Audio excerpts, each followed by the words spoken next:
Mah tadi aku baru mau naik ke atas, ada ibu-ibu tua. Ibu-ibu apa nenek-nenek? Nenek-nenek tua. Tapi senyum aja ke aku, dia bilang gitu. Adanya di atas pas naik tangga.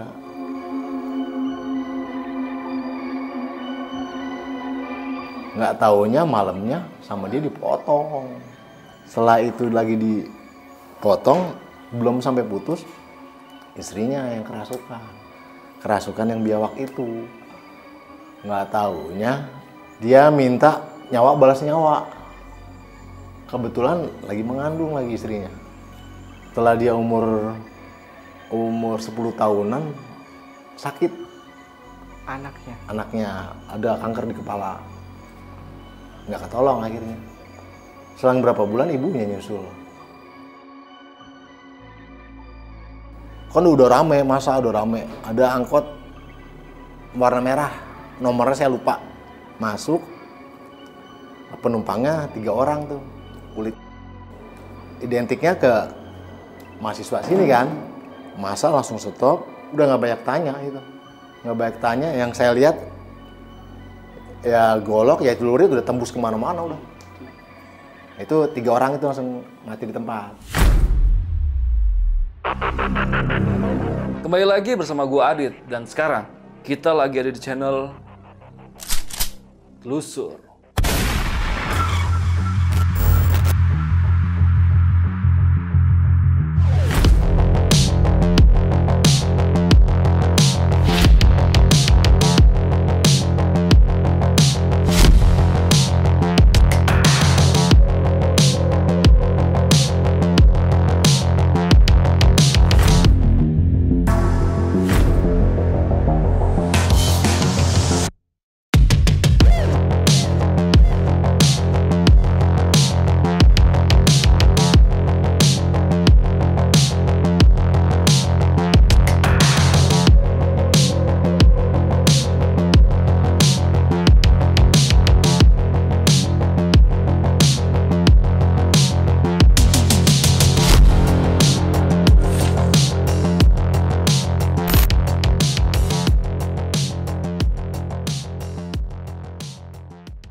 Asrama mahasiswa terbengkalai Kampung Makassar. Asrama ini sudah tidak difungsikan lagi sejak tahun 2009 silam.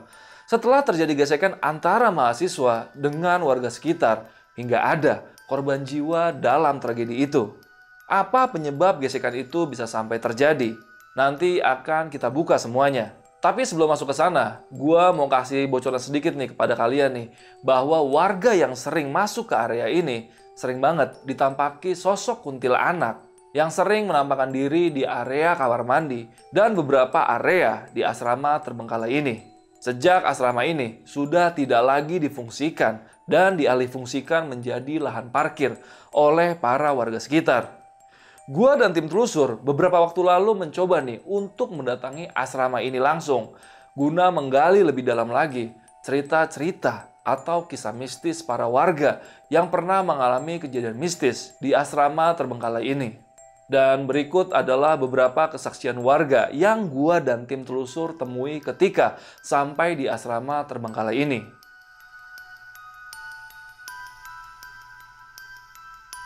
Nama asli saya Ponco Suroso. Dulu saya terus terang aja diangkat sebagai keamanan di sini ya. Sebelum ini baru rumah kecil lah, satu rumah di atas nih, ini di tengah. Saya udah diangkat jadi membantu keamanan lah, masih keamanan. Karena saya wilayahnya di RT 1, dekatan dengan rumah. Nah, terus petingginya juga pada kenal sama saya semua. Gitu. Berarti Pak udah dari tahun berapa Pak? Dia kurang lebihnya 93 lah, 93. Ya. Ini dulunya apa nih Pak? Kampus TIA, Kampus Sekolah Tinggi Ilmu Teologi Aras Tamar. Kalau cerita-cerita horor sih terus terang banyak ya. Banyak ya yang setahu saya kan selalu kan orang kalau mau minta ya konten-konten apa namanya, konten uka-uka gitu, saya selalu dampingin. Kalau asalnya kalau saya bilang sih kayak kuntilanak lah. Jadi kita lihat dia selalu kan duduk di atas tuh di samping pohon beringin tuh sebelah pojok sebelah kanan tuh, pas di dekat teras ada pohon beringin besar. Jadi dia selalu duduk situ. Duduk rambutnya panjang urai-urai ya. Ini bilang nakal enggak juga sih, ini kan sekali-sekali aja dari tidur. Kita kalau nggak itu sini pohon beringin sini yang di atas nih. Itu di situ dulu masih ada pohon beringin, sini juga masih ada pohon beringin di atas tuh. Dia selalu di situ. Kan yang meninggal banyak nih Pak De. Kira-kira ada yang pernah gentayangan gak sih Pak De? Nah itu yang gentayangan itu, ya yang saya sebut itu mungkin ya, yang saya sebut kuntilanak itu. Karena dia selalu di atas itu kayak santai-santai aja gitu loh. Santai, duduk santai, kayak orang santai aja duduk. Nah itu. Nah, terus pisnya juga masih nggak serem gitu ya, nggak kayak serem gitu, enggak. Jadi kayak anak-anak remaja aja lah gitu. Cuma ininya pucat pasi gitu ya, pucat pasi. Rambut panjang, rambut panjang. Bapak tuh sempat ngomong tuh kalau pohon beringin ini tuh ada sosok kuntilanak, itu bener apa enggak sih? Oh, yang di atas itu? Pohon beringin? Betul kalau saya bilang. Karena banyak yang lihat warga yang parkir di sini. Tapi saya belum pernah lihat. Jadi ada namanya itu Nandang. Dia sedikit emang penakut kalau saya bilang sih. Tapi dia bilang, gua penakut bukan nggak ada cerita. Awal mulanya dia pulang jam 2-an, sepi tuh, kebetulan yang pimpong udah bubar. Nggak taunya di atas di pohon beringin itu ada yang lagi duduk, lagi sisiran, mandang ke dia. Belum ditutup tuh pintu mobil, dia lagi buka, lagi bersihin karpetnya, dia lari, udah. Akhirnya manggil bapak-bapak yang jaga malam di depan, minta temenin ke sini. Ya udah nggak ada gitu sih, nggak bisa dilihat rame-rame kan. Kalau yang sakit langsung meninggal ada. Saya juga yang nganter ke rumah sakit, oke. Anak-anak perempuan ya, gadis-gadis tanggung tuh, gadis tanggung. Ada berapa kali itu yang meninggal, berapa orang. Kita kan karena keamanan kan nggak bisa langsung masuk ke ruang ruang putri ya. Kalau ini ruang putri kan nggak bisa. Jadi begitu setelah sekarat atau ini kita masuk, kita bawa ke rumah sakit, meninggal di perjalanan ada. Karena waktu itu pada saat dia sakit udah parah, saya duduk di depan didampingin gitu ya, ditindirin. Begitu sampai rumah sakit ini memang sudah nggak ada, udah. Nah itu aja kejadiannya. Karena perjalanan pulangnya jauh, karena kan ada yang dari Kalimantan kan jauh, dari pelosok Kalimantan, ada yang dari NTT jauh perjalanannya. Akhirnya keluarganya diberitahu, ya diberesin di sini aja. Gitu. Banyak yang dimakamin di sini. Gitu.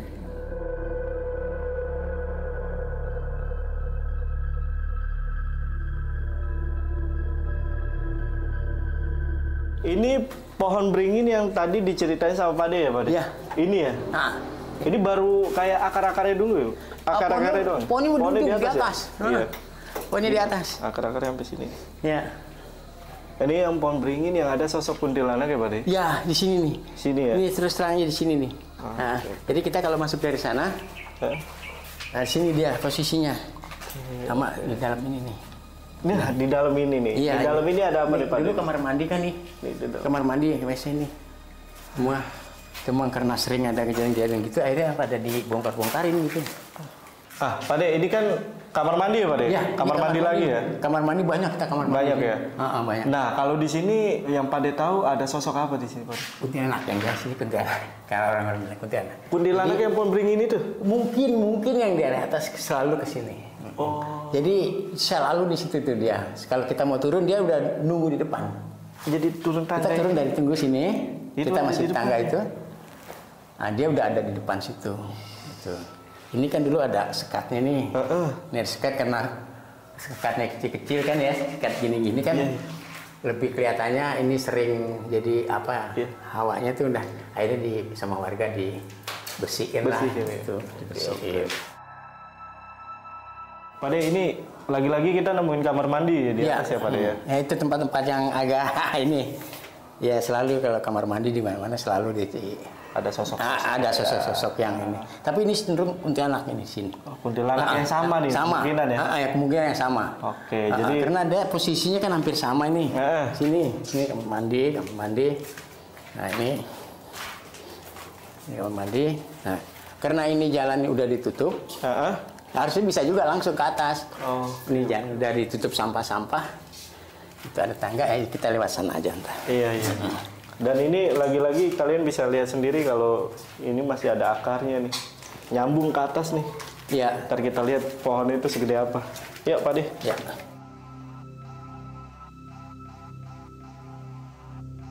Oke, nah ini kita udah di luar ya Pak De ya? Di parkiran mobil. Jadi kita nggak usah ke atas menurut gua dan tim.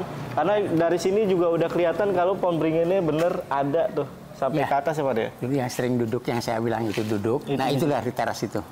Sama sini. Ini juga pohon beringin ya. Kan ini pohon beringin besar juga ini. Seperti itu. Karena ini cenderung banyak orang lewat. Takut rubuh atau gimana. Akhirnya dipotong sama pojok ini. Tapi dia lebih sering di situ. Sama sini. Ini persis di teras ini. Jadi menurut Pak De itu dulunya ada 3 pohon beringin berarti ya Pak De? Iya, 3. Yang 2, yang sebelah sini sama sini udah dipotong. Dan sisa 1. Satu sama yang belakang masih ada. Makanya kan akar-akarnya itu kan semua sampai ke bawah terus sampai dia tumbuh di atas besar. Sini. Saya lebih sering ke konten ini sini. Ini sama situ. Dia duduk kakinya kemari. Madep kemari. Tapi sekarang udah ditebang jadi dia nggak bisa duduk di sini ya? Duduk di sana ya. Lebih sering di sana sekarang sama di belakang. Nggak cuma itu aja. Di sini Pak Suroso, Pak Sume, dan anaknya, Alia, juga membagikan kisah mistis pribadi dan para warga sekitar yang berkaitan dengan adanya mes terbengkalai ini.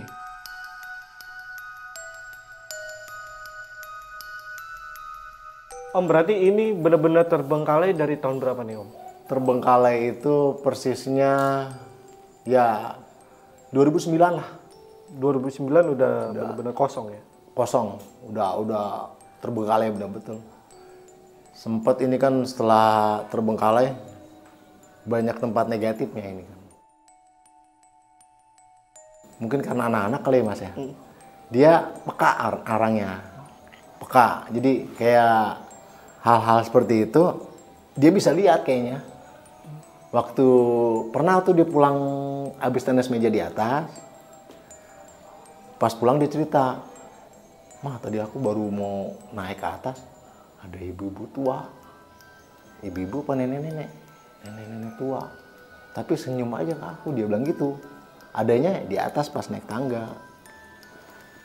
Saya ingat yang teman saya cerita itu tempat pergerakan dia di sekitaran itu. Oh, jalurnya dia? Jalurnya. Jadi masing-masing, kan saking banyaknya nih. Jadi mereka punya trek masing-masing. Bergerak ke kamar orang udah ribut itu. Mungkin sekarang semenjak dipakai tenis meja di atas jadi udah hawanya beda. Di atas itu udah kayak kita di luar aja. Oke. Udah nyaman lah ya. Udah nyaman. Kalau yang di sini aja nih. Ini tadi saya baru masuk terasa emang. Kerasa ya. Karena apalagi yang saya waktu dibuka sama teman di sini itu persis dia adanya. Orang saya diliatin itu pas saya lihat wujudnya hampir penuh seruangan. Dia lagi nongkrong gini aja. Bentuk wujudnya ya macam kayak gorila gitu. Cuman panjang kukunya. Yang kemungkinan itu genderuwo kali. Genderuwo kemungkinan. Aku waktu itu kan pernah ya teman aku nggak bisa, dia lagi pengen pergi. Terus sama satu lagi ada temen aku nggak bisa juga karena dia mau ada urusan sama keluarganya, mau pergi. Terus aku jadi kan sendiri ya ke sini ke atas. Aku tunggu di depan situ kan ada tempat duduk. Aku duduk di situ. Terus aku sampai pusing. Terus akhirnya ada pelatih aku datang kan. Aku jadinya ke dalam. Aku latihan dulu pertama. Nah, abis itu aku kan pulang langsung panas sampai sampai 1 minggu gitu. Kamu sakit. Emang sebelumnya dilihat apa? Yang aku ngeliat itu gede, tinggi, hitam, ada di bawah lagi jalan-jalan. Kayak bolak-balik gitu. Ya awalnya sih ya karena ada musik ya situ, ada musik, ada ya piano itu bunyi sendiri, kemudian ada kegiatan seperti orang banyak gitu, seperti layaknya orang-orang sekolah aja, jadi rame gitu, rame. Ntar nggak lama sunyi lagi, senyap lagi, nggak ada apa-apa. Oke, dan ini tempat yang tadi diceritain sama Pak De juga soal adanya piano ya Pak De? Iya, piano ini. Itu di mana pianonya? Ini kurang sini nih, kurang posisi madep ke sana. Oh, madep sana. Nyamping gitu ya. Nyamping, serong ya. Karena di situ kan tempat ibadah. Tempat. Dan itu katanya susah diangkat. Susah diangkat. Karena mungkin memang berat atau ya. Jadi digeser pun nggak kegeser. Nggak geser. Okay. Karena pas ini mau dihancurin itu ya kita mungkin karena besi ya, mungkin memang berat. Apa memang itu udah nempel di sini kita nggak tahu. Tapi itu mah alam didorong-dorong nggak bisa. Tapi akhirnya dihancurin. Iya. Dihancurin dulu baru tuh bisa diangkat tuh. Iya. Karena itu sering bunyi sendiri kan. Menjelang habis Isya aja udah kedengeran di sana ada musik, ada apa kayak orang rame gitu. Iya benar. Tadi Pak De juga sempat cerita tuh kalau piano itu sering bunyi ya Pak De. Iya, betul itu ya. Dan itu disaksiin sama nggak cuma Pak De doang ya? Ya banyak orang denger aja. Kalau orang lewat semua tuh pada denger. Gitu, pada tahu gitu. Ini ya saya terus terang aja nih, yang berapa kali saya ngantar ya kayak Kiprana Lewu, istrinya saya ngantar ini. Jadi pada dasarnya dia sama. Apa kayak yang Bapak bilang itu Banaspati ya. Banaspati, ular besar. Terus kuntilanak yang di atas memang dia pernah lihat, tahu. Nah, terus di sini pun udah berapa apa ya? Seperti apa jenglot itu ya. Jenglot aja berapa ketangkep di sini sama dia. Kiprana Lewu juga mungkin merasa repot ngurusinnya. Balik lagi datang ke sini, akhirnya dibakar itu jenglotnya. Jenglotnya dibakar, banyak yang nonton itu ya, seperti anggota-anggotanya itu pada kesurupan semua. Seperti misalnya Bapak itu nyuruh, ini bakar aja, udah bakar ini. Begitu dibakar semua ini pada kesurupan. Tuh, kejadian seperti itu. Betul.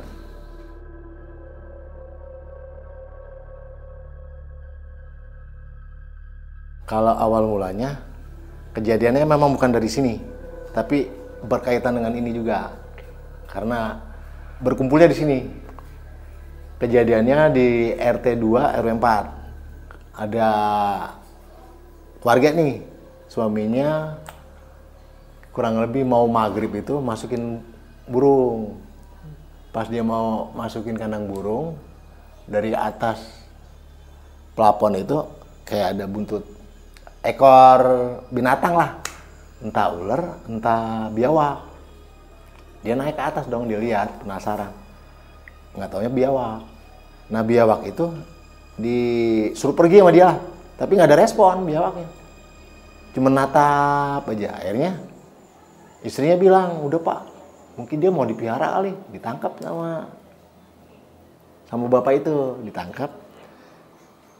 Dimasukin kandang, ada kebetulan kandang sangkar bekas burung kosong ceritanya, sama dia dimasukin situ. Diam aja tuh biawak. Nggak taunya malamnya sama dia dipotong. Entah buat apa, pokoknya dipotong sama dia.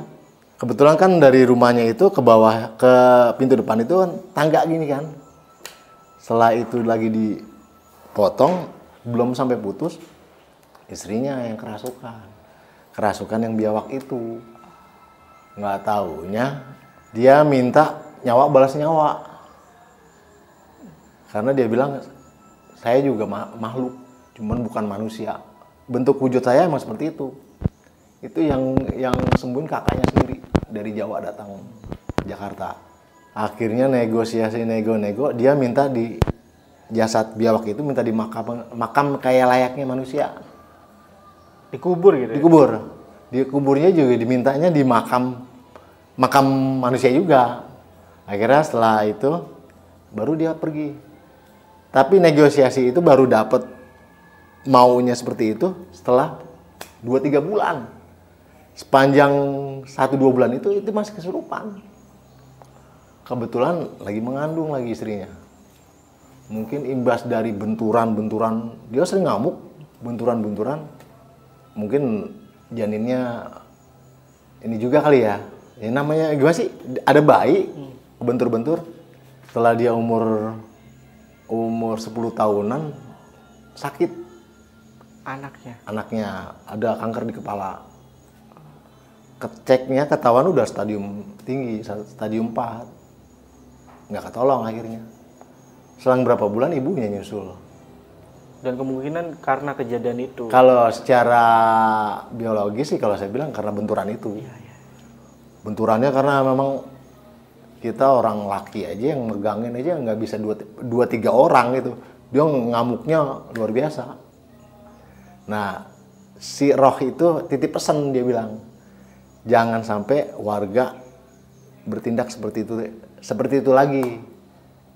Karena dia bilang saudara kandung dia masih ada 4 di sekitar sini berarti. Sekitar sini, titiknya di sini.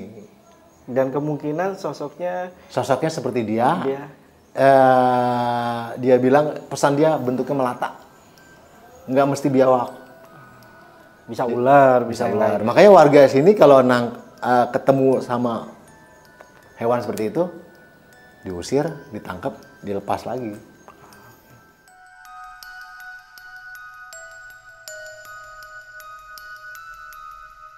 Setelah sebelumnya kita ungkap nih kisah-kisah mistis yang pernah terjadi dan berkaitan dengan mes terbengkalai ini.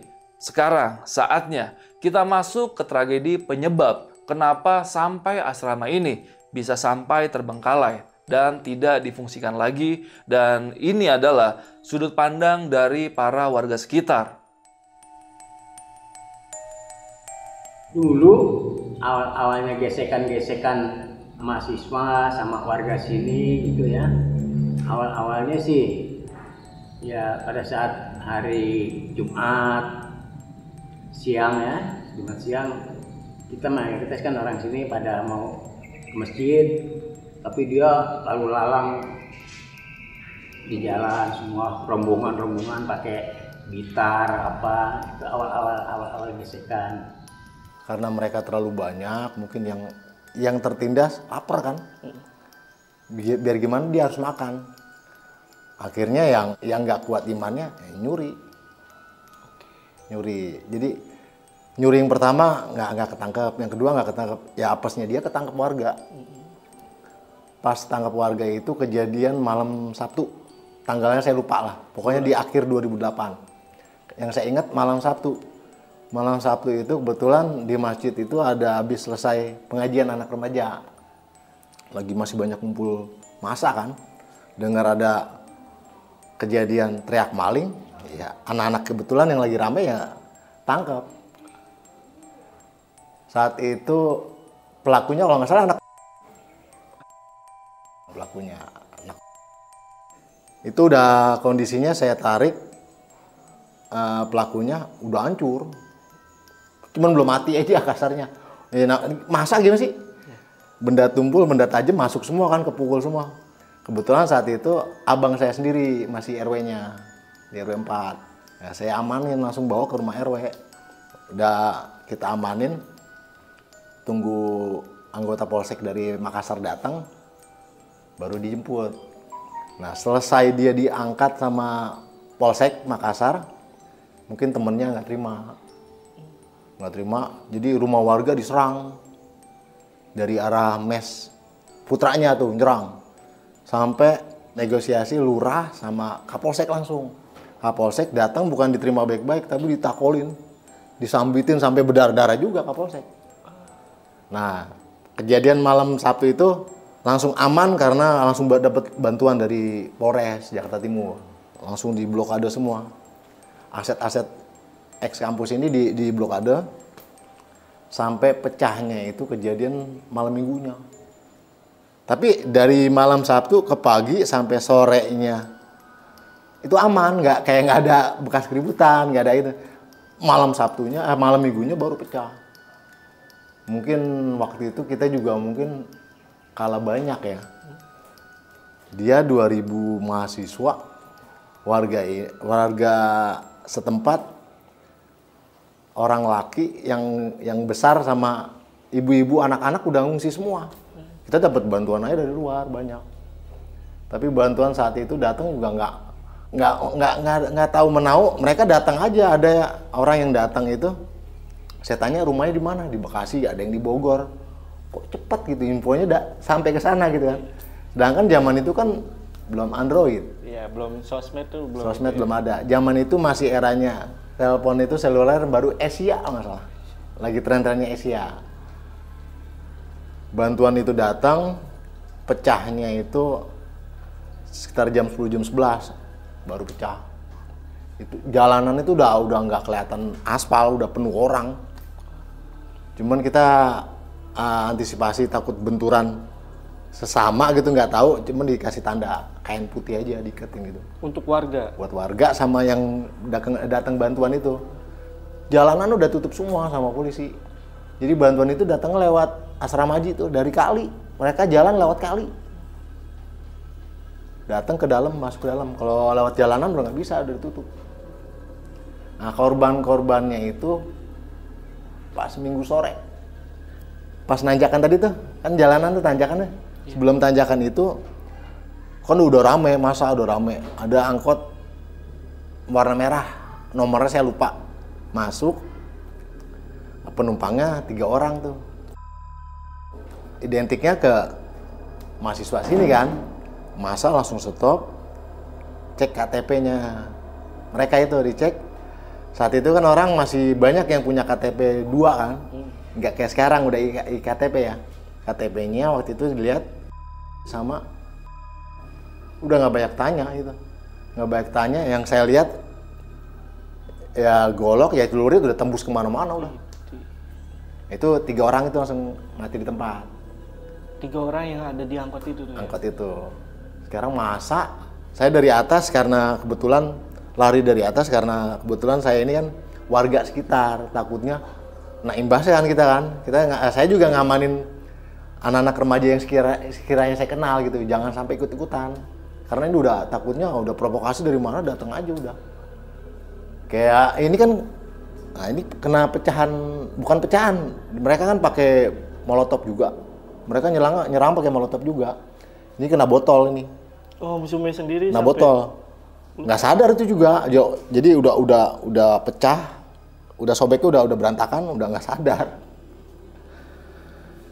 Jadi emang kejadian itu mereka mungkin udah siap juga ya. Ternyata setelah mereka dievakuasi, mes sampai kampusnya itu bagian basementnya udah siap senjata mereka. Parang-parang panjang, bensin yang masih di drum sama bensin yang udah di dalam botol, udah ada sumbunya ya buat molotov lah. Pokoknya peralatan mereka ternyata udah siap. Ya. Karena udah sadar diri, ini akan ada gesekan nih. Itu sampai berapa hari, Pak? Kalau setelah kejadian itu kondisi mencekam di daerah sini sih tahun lebih, Mas. Selama setahun itu warga sekitar nih kalau keluar itu ngerasa nggak aman. Setelah kejadian itu? Setelah kejadian ini. Tragedi itu tuh? Karena setelah kejadian ini 1-2 bulan ada serangan balasan dari mereka. Cuman bayar preman. Jadi preman bayaran ya datang ke sini tiba-tiba yang gerombolan nggak tahu turunnya di mana, gerombolan. Makanya pintu masuk itu sampai sekarang akhirnya kita sebutnya ring 1. Ring 1. Kalau warga sini nyebutnya ring 1, yang baru nanjak itu kan ada kayak macam kanopi itu. Itu ada penjagaan kalau malam. Sampai sekarang warga itu bilangnya itu ring 1. Yang keluar arah Makassar sana itu dibilangnya ring 2. Jadi 2 pintu. Jadi mulai 2-3 tahun ini aja. Tadinya itu dari semenjak 2008 hampir semua warga tuh punya alat komunikasi HT. Gara-gara serangan balasan itu. Jadi buat komunikasi cepet, gampang, warga masing-masing hampir tiap kali keluarga pegang HT. Jadi informasi cepet. Udah semenjak 2-3 tahun ini aja nih HT udah nggak fungsi kayaknya. Udah aman lah ya. Udah aman insya Allah. Nah, kalau untuk yang korban pada saat tragedi besar di tahun 2008 yang benar-benar pecah itu, Pak. Itu yang Bapak tahu itu korban meninggal dan luka-luka itu berapa orang tuh, Pak? Kalau luka-luka sih banyak ya dari kita. Dari warga sendiri banyak. Yang sobek sininya, yang ya luka-luka ringan sampai luka-luka yang lumayan banyak. Karena mereka juga kan pakai panah. Benturan itu kita dari bawah, dia dari atas gedung. Dia pakai panah. Jadi pas paginya itu dia banyak sampah anak panah gitu. Tapi anak panahnya dia mungkin pakai ketapel gitu dia pakainya. Jadi pakai paku. Sampai warga itu yang rumah yang hancur itu ya kebetulan rumah orang tua saya sendiri. Kalau rumah ibu saya itu kan di RW 4. Persis di depan mes perempuannya tuh. Ya persis yang depannya mesnya itu yang hancur. Kalau meninggal dari warga, alhamdulillah nggak ada. Dari kampusnya ya yang meninggal nggak ada juga. Yang meninggal itu preman semua bayaran. Berarti yang diangkut itu preman? Preman. Preman. Preman. Jadi mereka itu yang diamankan sama pengurusnya itu yayasan, ternyata mahasiswanya sendiri masih diamankan. Jadi pas Sabtu pagi sampai Sabtu sore itu kan tempat dia udah diblokade kan. Nah, mes-mes perempuan diisi preman ternyata. Orang-orang semua. Kita pikirnya kan orang-orang atau orang itu yang isi. Nggak taunya memang saat itu warga ngeliat kayaknya ini bukan siswa deh. Saking banyaknya siswa mereka, tapi warga kan udah sering ngeliat wajahnya kayak apa, orang kayak gimana, sedikit ngetal kan gitu. Tapi warga udah curiga, ini bukan siswa nih kayaknya. Ini bakal pecah nanti malam nih. Bener.